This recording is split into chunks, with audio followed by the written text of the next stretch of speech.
9 से 12 का रिजल्ट जारी होगा और 22 से 25 सितंबर तक प्राइमरी का रिजल्ट जारी होगा।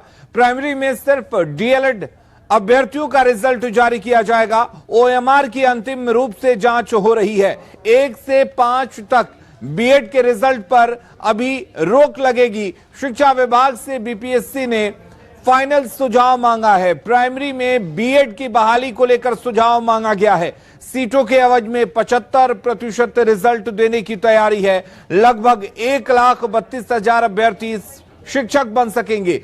कुल 1,70,461 पदों पर बहाली होनी है।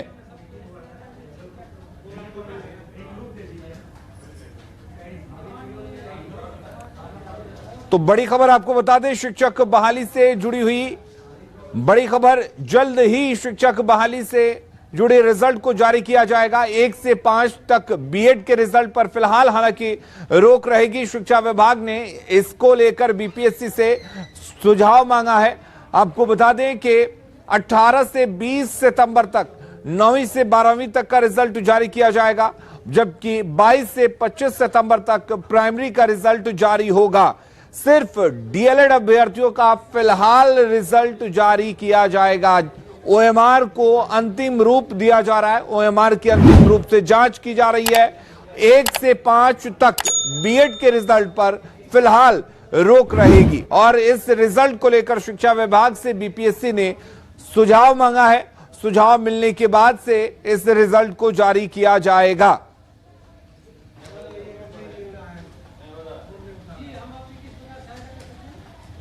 तो बड़ी माननीय सुप्रीम कोर्ट के हालिया आदेश, जिसमें बीएड के अभ्यर्थियों को प्राथमिक यानी 1 to 5 में पढ़ाने के लिए योग्य नहीं माना है, इससे पूरे देश के बीएड धारियों के बीच में असमंजस की स्थिति उत्पन्न हो गई है। बिहार के संदर्भ में सबसे ज्यादा चिंताजनक विषय ये है क्योंकि 30 अप्रैल 2023 को बीपीएससी ने 1,70,000 पदों पर वैकेंसी मांगा था, जिसमें 80,000 प्राइमरी के भी पद आए थे। उस 80,000 पद के विरुद्ध 3,90,000 बीएड धारियों ने भी अप्लाई किया था, जिनका परीक्षा फल अभी आना बाकी है। अब बीच में 11 अगस्त 2023 को सुप्रीम कोर्ट का निर्णय आता है, जिसमें बीएड को 1 to 5 से बाहर इनएलिजिबल घोषित किया जाता है। यह मामला राजस्थान सरकार बनाम देवेश कुमार के बाद में आता है। इसके बाद इसका फलाफल पूरे देश के बीएड योग्यताधारियों के बीच एक अजीब सा स्थिति, एक अजीब सा माहौल उत्पन्न हो जाता है। तो बिहार के अभ्यर्थियों को निराश होने की बात नहीं है। उनके साथ ऐसा नहीं है कि उनकी सारी संभावनाएं वो समाप्त हो गई है। अभी भी बहुत से डिसीजंस ऐसे हैं सुप्रीम कोर्ट के, जिसमें यह बात किया गया है कि सुप्रीम कोर्ट का जो डिसीजन होता है वो प्रोस्पेक्टिव होता है। कहने का मतलब प्रोस्पेक्टिव की जो सुप्रीम कोर्ट का डिसीजन यदि 11 अगस्त 2023 को हुआ, उसके बाद से वो डिसीजन पूरे देश में वो लागू होगा। तो बिहार के अभ्यर्थियों को चिंता करने की जरूरत नहीं है। सुप्रीम कोर्ट में हम लोग अपनी याचिका को लेकर के गए हैं और सुप्रीम कोर्ट में हमने अपनी पिटीशन में इस बात को कहा है कि चूंकि एनसीटीई के ही गाइडलाइंस के अनुसार हम लोगों ने बीएड किया था और अब जबकि हमारी वैकेंसी 11 अगस्त 2023 मतलब सुप्रीम कोर्ट के डिसीजन के दिन के पहले की है और हमारा सिर्फ और सिर्फ रिजल्ट आना बाकी है, तो ऐसी स्थिति में जो बीएड योग्यताधारी स्टूडेंट्स हैं उनको बीपीएससी टीआरई में एलिजिबल घोषित किया जाए और उनका परीक्षा फल घोषित किया जाए। सुप्रीम कोर्ट के ऐसे बहुत से वर्डिक्ट है, ऐसे बहुत से निर्णय हैं जिसमें यह बताया गया है कि सुप्रीम कोर्ट का जो निर्णय होता है वो सुप्रीम कोर्ट के निर्णय के जिस दिन सुनाया गया उसके बाद का होता है। तो बीएड के अभ्यर्थियों को चिंता करने की जरूरत नहीं है। रेट्रोस्पेक्टिव डिसीजन कहीं लागू नहीं होता है। मजबूती से हम लोग अपना पक्ष सुप्रीम कोर्ट में रख रहे हैं। सारे लोगों को, बीएड के अभ्यर्थियों को बिल्कुल परेशान होने की जरूरत नहीं है। हम लोग सब हैं, एकजुट हैं और हम लोग माननीय एपेक्स कोर्ट में अपनी याचिका दायर कर चुके हैं। तो मुझे पूरा उम्मीद है कि हम लोग के फेवर में यही डिसीजन आएगा और बीएड के जो लोग हैं वो बीपीएससी टीआरई के फलस्वरूप टीचर बनेंगे, क्योंकि उनकी वैकेंसी सुप्रीम कोर्ट के डिसीजन के पहले की है। का फैसला आया था कि जो बीएड किए हुए अभ्यर्थी हैं वो प्राइमरी को नहीं पढ़ा सकते हैं। उसके बाद बीपीएससी के थ्रू जो शिक्षक बहाली का परीक्षा हुआ था उसमें साफ तौर पे कहा गया था आप एग्ज़ाम दीजिए, उसके बाद देखा जाएगा। अब सामने क्लियर हो गई है बात कि जो बीएड किए हुए अभ्यर्थी हैं वो प्राइमरी को नहीं पढ़ा सकते हैं। तो जितने भी अभ्यर्थी हैं उनका क्या, जो एग्ज़ाम दिए थे इस होप में कि वो पढ़ा सकते हैं। ये सब तमाम मुद्दों पर बात करने के लिए माले विधायक संदीप सौरभ जी जुड़े हुए हैं। सर, जितने भी स्टूडेंट थे पहले तो उनको होप दिया गया कि ठीक है एग्ज़ाम दीजिए, आगे जो होगा देखा जाएगा। अब तो क्लियर हो गया है कि सुप्रीम कोर्ट का ही फैसला आ गया है। तो जब एग्ज़ाम देने की बात हुई थी तब ये नहीं बोल सकते कि सुप्रीम कोर्ट का फैसला आ चुका है, अब आप एग्ज़ाम दे ना दे बात ही बराबर है। तो एग्ज़ाम के लिए प्रोवोक किया गया, जब एग्ज़ाम दे दिए तब बोला गया कि अब नहीं आपका हो सकता है। कितना मानसिक प्रॉब्लम दिया गया इस चीज़ को? नहीं, देखिए, जो बीपीएससी के चेयरमैन ने जो प्रेस कॉन्फ्रेंस करके बात कही वो तो उन्होंने सीधा कहा कि हम एग्ज़ाम ले रहे हैं आपका, लेकिन रिज़ल्ट को हम होल्ड पे रखेंगे और जब तक सुप्रीम कोर्ट से कोई राहत लेकर के कोई अगर छात्र नहीं आता है तब तक हम एग्ज़ाम को होल्ड पे रखेंगे, रिज़ल्ट को, सॉरी। तो हमारा लेकिन ये कहना है कि सुप्रीम कोर्ट का जो वर्डिक्ट है जो 11 अगस्त को आया था, उस वर्डिक्ट को अगर ठीक से कोई समझे तो उसमें जो ऑनगोइंग प्रोसेस बहाली का चल रहा है, अगर कहीं पे रिक्रूटमेंट का एडवर्टाइजमेंट आ चुका है, उसकी विज्ञप्ति आ चुकी है, प्रोसेस में चल रहा है, तो वैसे लोगों के लिए एक रास्ता वहाँ पे छोड़ा हुआ है कि आप वैसे लोगों को एग्जेम्प्ट करके, लेकिन ये जो हमने कहा है कि डीएलएड कंपलसरी है तो उसको आप ध्यान में रखें। अगर सुप्रीम कोर्ट ये कह रहा है और उसमें एक स्कोप दिया हुआ है जिसके चलते छत्तीसगढ़ में जो शिक्षक बहाली थी जो प्रोसेस में चल रही थी उसमें बीएड के अभ्यर्थियों का भी रिजल्ट दिया गया है।